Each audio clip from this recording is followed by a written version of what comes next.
kita banyak syukur kepada Allah Subhanahu wa taala. Syukur kita bisa membedakan yang baik. Jadi kalau baik kita kerjakan, kalau buruk kita tidak tinggalkan. Hati tidak bisa dibohongi. Kalau mulut ini bisa bohong, tapi kalau hati tidak bisa bohong. Kalau bilang hati tidak bagus, tidak bagus.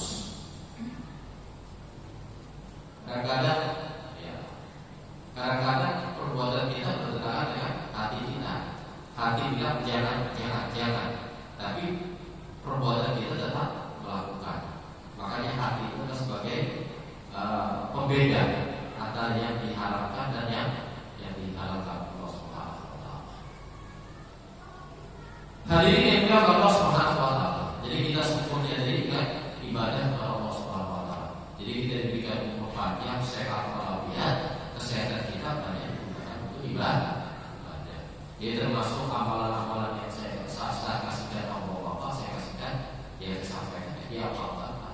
Jadi yang mengamalkan ilmu itu adalah itulah ilmu yang bermanfaat. Jadi kalau ilmu itu hanya kita dengarkan saja, tapi tidak kita amalkan dalam perbuatan kita, berarti itu tidak ilmu bermanfaat.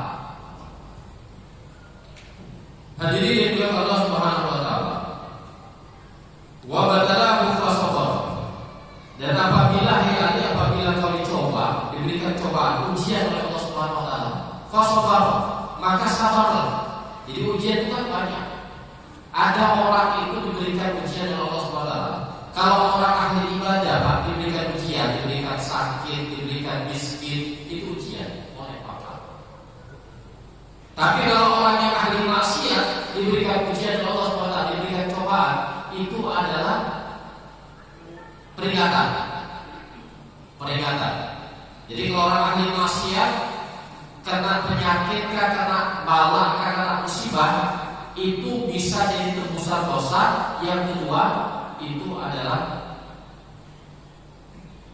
musibah, ujian dari Allah Subhanahu wa taala supaya dia kembali kepada Allah Subhanahu wa taala.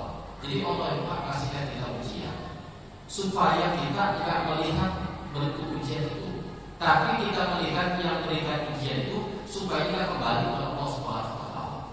Contoh, kita di masyarakat itu dikucilkan orang, dikucilkan, dibully, pokoknya dirasani, pokoknya macam-macam. Supaya kenapa? Supaya kita tidak kumpul sama manusia. Kita tidak banyak ngobrol, tidak banyak berteman sama manusia.